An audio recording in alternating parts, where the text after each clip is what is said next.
Chapter 7. If only, the problem of regret. Anytime you make a decision and it doesn't turn out well, or you find an alternative that would have turned out better, you are a candidate for regret. Several months ago, my wife and I ordered a high-tech, great for the back desk chair in an online auction on eBay.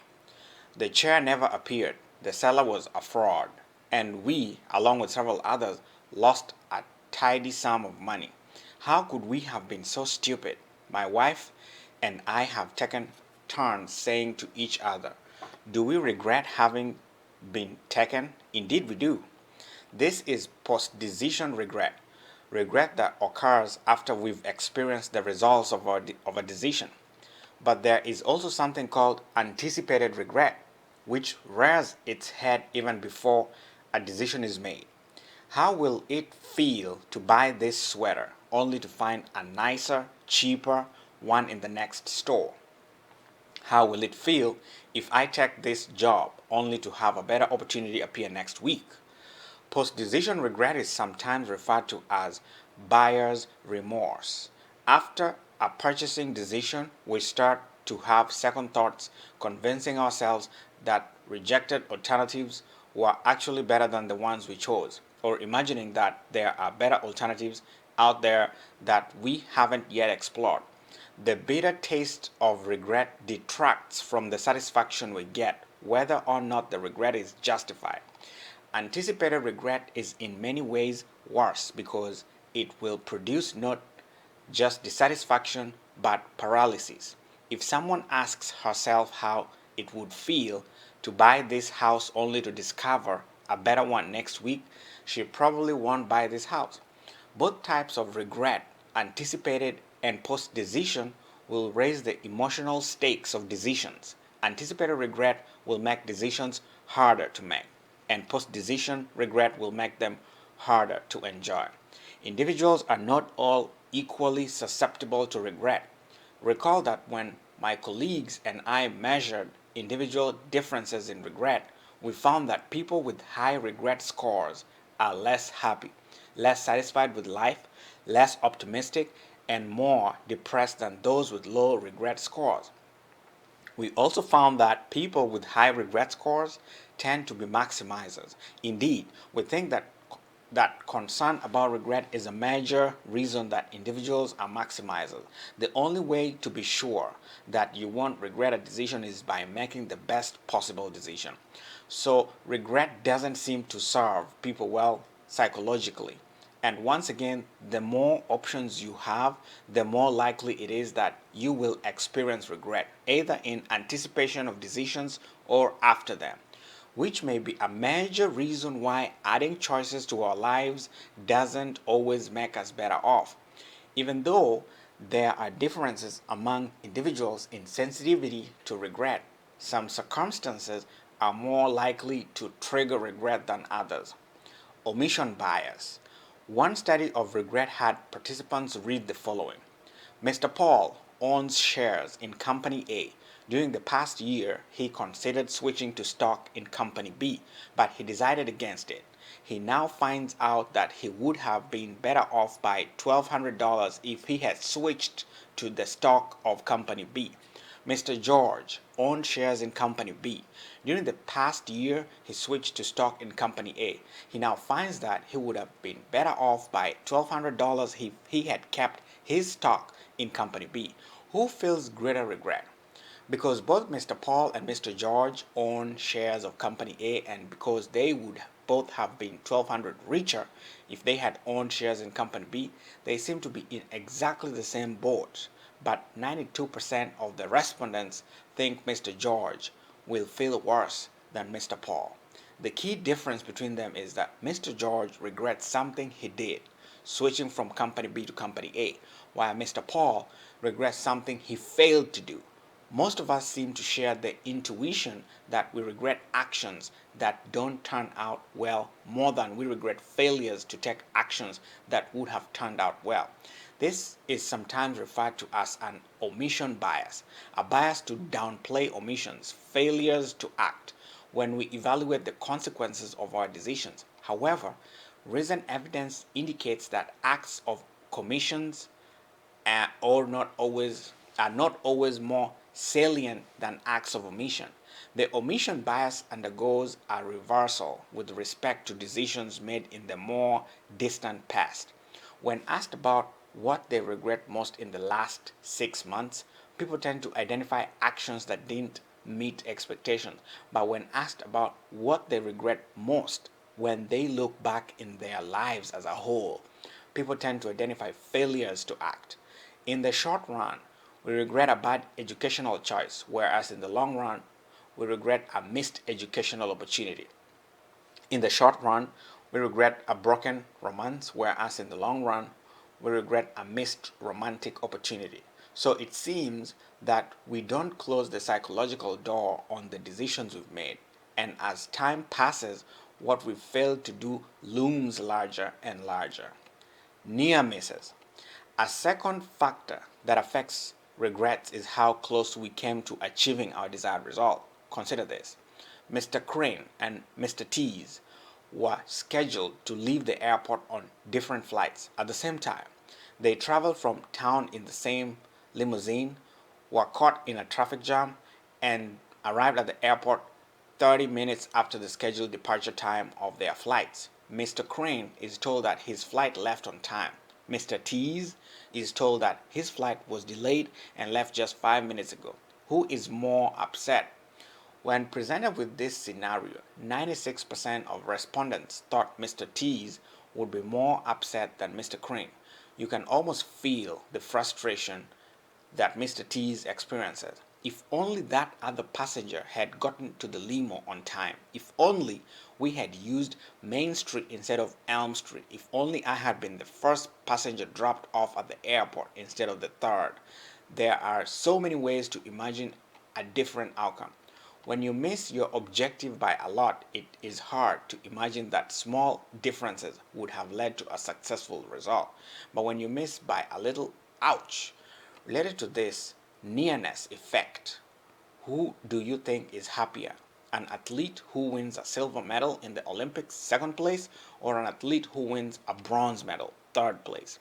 It seems obvious that second is better than third, so silver medalists should be happier than bronze medalists. But this turns out, on average, not to be true. Bronze medalists are happier than silver medalists. As the silver medalists stand on the award platform, they are thinking about how close they came to winning the gold. Just a little more of this and a little less of that, and ultimately glory would have been theirs. As the bronze medalists stand on the platform, however, they are thinking about how close they came to getting no medal at all. The near miss of the silver medalists is triumph, whereas the near miss of the bronze medalists is also reign obscurity. Responsibility for results. The last important determinant of regret is responsibility. If a friend invites you out to dinner at a restaurant of his choosing and you have a bad meal, you might be disappointed, you might be displeased, but will you be regretful? What is it that you'll regret? Contrast that with how you'll feel after a bad meal if you pick the restaurant. This is when you'll feel regret. Several studies have shown that bad results make people equally unhappy whether or not they are responsible for them. But bad results make people regretful only if they bear responsibility. If we put these factors together, we get a picture of the conditions that make regret especially powerful. If we are responsible for an action that turns out badly and if it almost turned out well, then we are prime candidates for regret. What is important about this picture is that the more that our experiences result from our own choices, the more regret we feel if things don't turn out as we had hoped. So although adding options may make it easier for us to choose something we really like, it will also make it easier for us to regret choices that don't live up to our hopes or expectations. Regret and the world of counterfactuals and hypotheticals. And what makes the problem of regret much worse is that such thinking is not restricted to objective reality.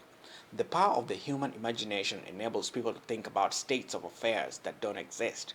When confronted with the choice between a job that offers the responsibility of rapid advancement and a job that offers congenial workmates, I can easily imagine finding a job that has both. This ability to conjure up ideal scenarios provides a never ending supply of raw material for experiencing regret.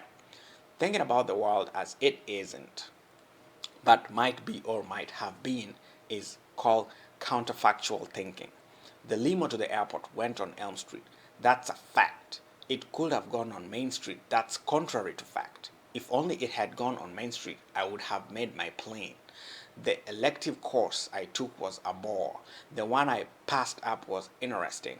Those are the facts. If only I had been willing to wake up a little earlier. If only it had been scheduled a little later. Thoughts like these invoke circumstances that are contrary to fact. We couldn't make it through the day without counterfactual thinking, without the ability to imagine a world that is different from our actual world, and then to act to bring this imagined world into being. We never would have survived as a species, much less advanced through the millions of stages of speculation and trial and error that is the history of human progress. But the downside of counterfactual thinking is that it fuels regret, both post decision regret and anticipated regret. Psychologists who have studied counterfactual thinking extensively find that the most individuals do not often engage in this process spontaneously. We don't sit around sipping our morning coffee and ask ourselves what our lives would have been like if we'd been born in South Africa rather than the US, or if the Earth's orbit had been just a few thousand miles closer to the Sun. Instead, counterfactual thinking is usually triggered by the occurrence of something unpleasant, something that itself produces a negative emotion. Counterfactual thoughts are generated in response to experiences such as poor exam grades, trouble in romantic relationships, and the illness or death of loved ones.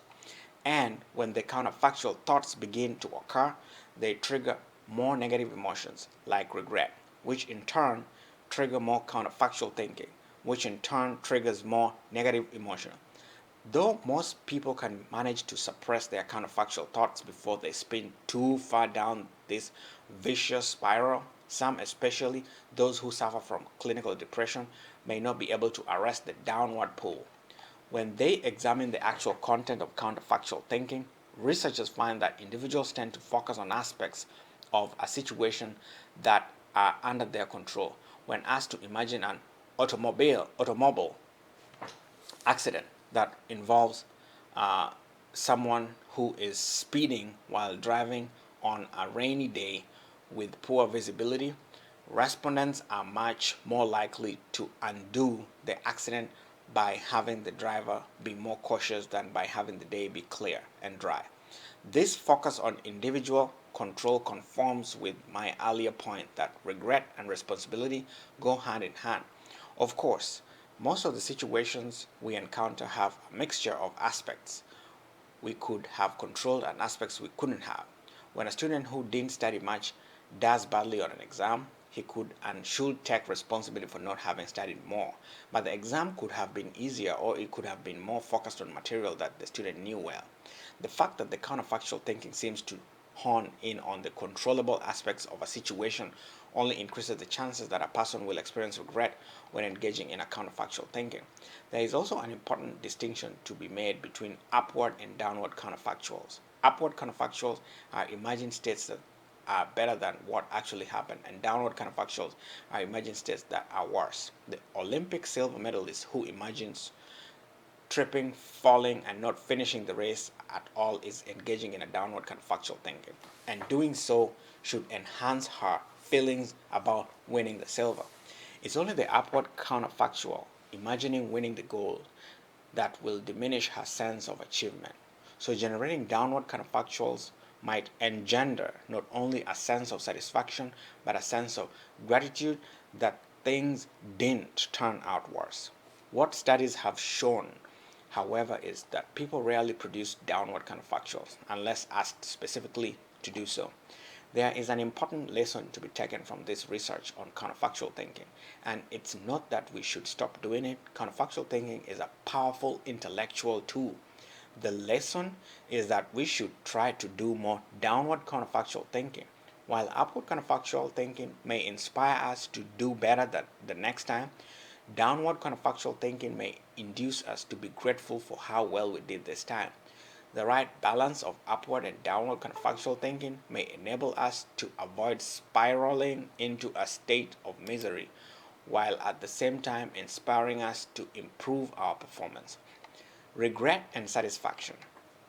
As we have seen, regret will make us feel worse after decisions, even ones that work out, than they otherwise would, especially when we take opportunity costs into consideration. Opportunity costs capture the benefits that would have come as a result of a different choice, and as soon as you return from that seaside vacation, the counterfactual thinking may begin. That was a great vacation. If only they had better restaurants there, it would have been perfect. If only there had been some interesting shops. What I wouldn't have given for one really good movie theater, and so on. With each of these counterfactual thoughts, another little smidgen of regret insinuates itself into the evaluation of a decision. And as we saw in the last chapter, if the number of candidates from which the choice is made goes up, each having some attractive feature that the chosen candidate does not, the opportunity cost and the counterfactual thought and the smidgens of regret mount higher and higher. Counterfactual thoughts tend to be triggered by negative events, and events can be negative in absolute terms. If the beach is dirty, it rains constantly, and the accommodations are dingy, then the seaside vacation is just bad. But an event also can be negative in relative terms, relative either to aspirations or expectations. So, if by engaging in the careful decision making process and trade off assessment I discussed in the last chapter, you bring to mind all the wonderful things a seaside vacation might have included, but then there will be no shortage of negatives to occupy your mind, even if the vacation was good. Exactly. The same thing applies prior to a decision. By thinking about what you will give up by going to the seaside, by imagining opportunity costs in advance, it seems inevitable that the anticipated regret induced by these thoughts will make the most attractive option seem less attractive. Sure, you may still decide to go to the beach, but not with quite the same enthusiasm. Another way of making this point is in terms of contrast effects. If a person comes right out of a sauna and jumps into a swimming pool, the water in the pool feels really cold because of the contrast between the water temperature and the temperature in the sauna. Jumping into the same pool after having just come indoors on a sub-zero winter day will produce sensations of warmth. And what counterfactual thinking does is establish a contrast between a person's actual experience and an imagined alternative. Any actual seaside vacation suffers by the contrast with an imagined perfect alternative, and with that counterfactual contrast comes regret more acutely for people who are maximizers than for people who are satisficers. It is the maximizers who will have these counterfactual perfect options in mind, which will make any real world option pale by comparison. What regrets makes us do? What regret makes us do? Unlike other negative emotions, anger, sadness, disappointment, even grief, what is so difficult about regret is the feeling that the regrettable state of affairs could have been avoided and that it could have been avoided by you if only you had chosen differently. In the last chapter, we saw that individuals facing decisions involving trade offs and thus opportunities for regret will avoid making those decisions altogether. Or if they can't avoid the decisions completely, they will construe them so that they no longer seem to involve trade offs. When it comes to buying a car, nothing's more important than the safety of my family. When it comes to taking vacations, nothing compares to the smell of the ocean and the sound of the surf. The only thing I care about in a house is that I have enough space to spread out, and so on. Not surprisingly, when confronted with decisions, we often choose the option that minimizes the chances that we will experience regret. Regret aversion. As we saw in chapter 3, most people tend to be risk averse when they are contemplating a choice between a certain small gain and an uncertain large one. So, for example, If given the option between a sure $100 and a 50-50 chance to gain $200, most of us will take the sure thing because subjectively $200 is not twice as good as $100, and that's not what the 50-50 risk. But another reason for risk aversion is regret aversion. Suppose you have the choice between a guaranteed $100 and a risky $200, and suppose you choose the $100. You'll never know what would have happened if instead you had chosen to go for the risky $200. So you'll have no reason to regret your decision to take the sure thing. In contrast, suppose you go for the risk. Now you can't help but know what would have happened if you had taken the sure thing. That's what makes it a sure thing. So if you opt for risk and you lose, not only do you wind up with nothing, but you also have to live with the sting that you could have had $100. Taking the sure thing is a way to guarantee that you won't regret your decision. You won't regret it because you'll never know how the alternative would have turned out. If this thinking is correct, then it should make a difference to tell someone that if they choose the guaranteed $100, you will still flip the coin and let them know whether they would have won or lost on the riskier proposition. Under these conditions, people can no longer avoid the possibility of regret, no matter which option they choose. And indeed, it does make a difference. We show greater willingness to take risks when we know we will find out how the unchosen alternative turned out and there is thus no way to protect ourselves from regret. Studies like this show that not only is regret an important consequence of many decisions, but that the prospect of regret is an important cause of many decisions. People will make choices with the anticipation of regret firmly in the mind. If you are trying to decide whether to buy a Toyota Camry or a Honda Accord, and your closest friend just bought an Accord, you are likely to buy one too, partly because the only way to avoid the information that you made a mistake is to buy what your friend bought and thus avoid potential painful comparison. Of course, you can't really avoid that information completely. Lots of people buy Camrys and Accords. There are articles in the newspapers and magazines about them and so on. But this kind of information pales in comparison to the vivid, detailed, day after day confirmation that your friend bought a better car than you did. Another effect that the desire to avoid regret can have is to induce people not to act at all, what is called inaction inertia. Imagine being in the market for a sofa and seeing one you like on sale for 30% below list price. It's fairly early in your search and you think that you may be able to do better. So you pass up the sale. Several weeks of shopping fail to turn up anything better, so you go back to buy the one you saw earlier. The trouble is that now it's selling for 10% off list price. Do you buy it? For many shoppers, the answer is no. If they buy it, there will be no way to avoid regretting not having bought it earlier. If they don't buy it, they still keep the possibility alive that they'll find something better. Examples of inaction inertia abound. Having failed to sign up for a frequent flyer program and then made a 5,000-mile round trip flight, we are reluctant to sign up when given the opportunity again. If we do sign up, we can no longer tell ourselves that we don't fly enough and it isn't worth the trouble. Instead, we can only regret not having signed up earlier. Having declined to join a fitness club located 5 minutes from our home, then changed our minds only to discover that the club's membership rolls are closed. We refused to join one located 20 minutes from our house. Again, by not joining, we can tell ourselves that we get enough exercise anyway or that we don't have the time to make proper use of the club. Once we join the distant club, all the reason for not joining go out the window and we are left regretting our initial failure to act. Regret and sunk costs. Remember those expensive shoes that kill your feet that we left sitting in the back of your closet in chapter 3. I mentioned them as an example of what are called sunk costs.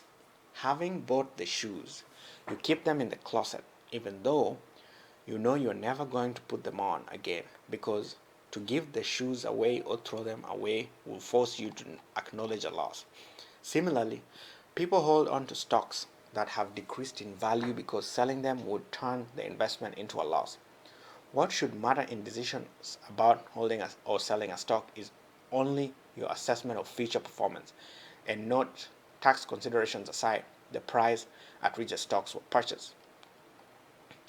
In a classic demonstration of the power of sunk costs, people are offered season subscriptions to a local theater company. Some were offered the tickets at full price and others at a discount. Then the researchers simply kept track of how often the ticket purchasers actually attended the plays over the course of the season.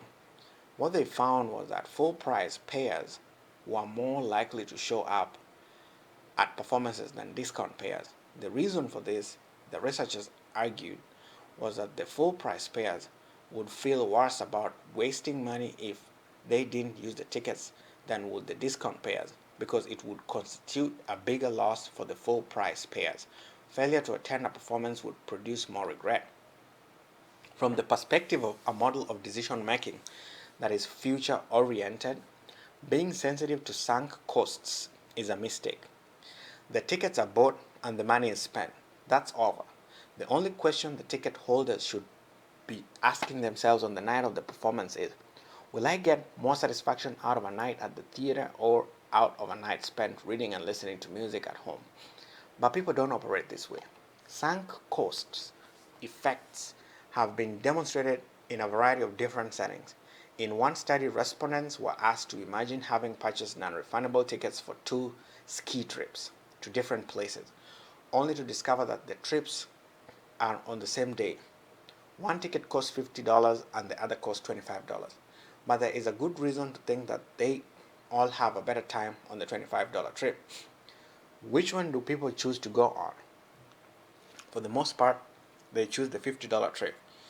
According to the same logic of sunk costs, professional basketball coaches give more playing time to players earning higher salaries independent of their current level of performance.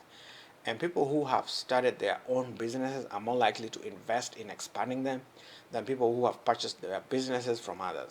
Again, in both of these cases, what should matter are the prospects of future performance of the business or of the player. But what also seems to matter is the level of the previous investment. What leads me to believe that sunk cost effects are motivated by the desire to avoid regret rather than just the desire to avoid a loss is that sunk cost effects are much bigger when a person bears responsibility for the initial decision to buy the ski tickets or the expensive shoes. If sunk cost effects are just about hating to lose, then whether the loss is your responsibility or not is irrelevant. It's the same loss. I personally succumbed to sunk cost effects in a variety of settings that I am aware of, and probably many others that I am not. I have clothes in my closet and CDs on my rack that I know I'm not going to wear or listen to again. Yet, I can't get rid of them. When I eat in a restaurant, I feel compelled to finish what's on my plate, no matter how full I am. When I'm 200 pages into reading a book, I force myself to finish it, no matter how little I'm enjoying it or learning from it. The list goes on and on. Many people persist in very troubled relationships not because of love or what they owe the other person or because they feel a moral obligation to honor vows, but because of all the time and effort they've already put in. How many people stick out on arduous course of training, like say medical school, even after they discover that they really don't want to be doctors? And arguably, why did the United States persist as long as it did in Vietnam, even when it was plain to virtually everyone involved that no good outcome could result from continued involvement? If we get out now, people say, then all the thousands of soldiers and civilians who have died will have died in vain. This is thinking in terms of the past, not the future. Those who had died were dead and could not be brought back. The questions that should have been asked, all moral and political considerations about the appropriateness of the war aside, concern the prospects of soldiers and civilians who are still alive. Regret, maximizing, and choice possibilities. Regret obviously plays a very big role in all our decisions, but how does choice particularly and overabundance of choice affect regret? We have seen that two of the factors affecting regret are personal responsibility for the result, how easily an individual can imagine a counterfactual, better alternative. The availability of choice obviously exacerbates both of these factors. When there are no options, what can you do? Disappointment? Maybe. Regret? No. When you have only a few options, you do the best you can, but the world may simply not allow you to do as well as you would like. When there are many options, the chances increase that there is a really good one out there, and you feel that you ought to be able to find it. When the option you actually settle on proves disappointing, you regret not having chosen more wisely, and as the number of options continues to proliferate, making an exhaustive investigation of the possibilities impossible, concern that there may be a better option out there may induce you to anticipate the regret you will feel later on when that option is discovered, and thus prevent you from making a decision at all. When considering a decision involving complex possibilities, the fact that there is no one option that is best in all respects will induce people to consider the opportunity costs associated with choosing the best option. And the more options there are, the more likely it is that there will be some that are better in certain respects than the chosen one. So opportunity costs will mount as the number of options increases, and as opportunity costs mount, so will regret. There will be anticipatory regret that the overall best car doesn't have the best sound system. Will I be kicking myself for not having better sound if I buy this car? And there will be post decision regret that the overall best car doesn't have the best sound system. Why couldn't they have made the stereo better? The more options there are, the more if onlys you will be able to generate. And with each if only you will generate will come a little more regret and a little less satisfaction with the choice you actually made. Though it may be annoying to go into a bank and discover that only a single teller's window is open and the line is long, there won't be anything to regret. But what if there are two long lines and you choose the wrong one? Janet Landman, in her excellent book Regret, sums it up this way. Regret may threaten decisions with multiple attractive alternatives, more than decisions offering only one or more limited set of alternatives. Ironically, then, the greater the number of appealing choices, the greater the opportunity for regret. It should also be clear that the problem of regret will loom larger for maximizers than for satisficers. No matter how good something is, if a maximizer discovers something better, he'll regret having failed to choose it in the first place. Perfection is the only weapon against regret. An endless, exhaustive, paralyzing consideration of the alternatives is the only way to achieve perfection. For a satisficer, the stakes are lower. The possibility of regret doesn't loom as large, and perfection is unnecessary. Is there an upside to regret? We all know that regret can make people miserable, but regret also serves several important functions. First, anticipating that we may regret a decision may induce us to take the decision seriously and to imagine the various scenarios that may follow it. This anticipation may help us to see consequences of a decision that would not have been evident otherwise. Second, regret may emphasize the mistakes we made in arriving at a decision so that, should a similar situation arise in the future, we won't make the same mistakes. Third, regret may mobilize or motivate us to take the actions necessary to undo a decision or ameliorate something of its unfortunate consequences. Fourth, regret is a signal to others that we care about what happened, are sorry that it happened, and will do what we can to make sure that it doesn't happen again. Because so many of the decisions we make have consequences for others, assigned to those others that we feel their pain may induce them to stick with us and trust us in the future. And even when decisions don't turn out badly, it is often appropriate and important to experience and acknowledge regret. If you decide to take a job 2,500 miles away from your family, it is appropriate to regret having been put in the position of trading off a good job opportunity against family ties. even if the decision works out well. The mere fact that such trade-offs have to be made is regrettable, and to acknowledge the fact of tragic choices is merely to give the sacrifices entailed in a choice their due. Still, for people who are so plagued by regret that they can't let go of decisions in the past and have an enormous difficulty making decisions in the present, taking steps to reduce regret could be extremely beneficial to their well-being. In chapter 11, we will discuss a general approach to coping with a world of choice, and many of these methods have the direct effect of diminishing our tendency to regret.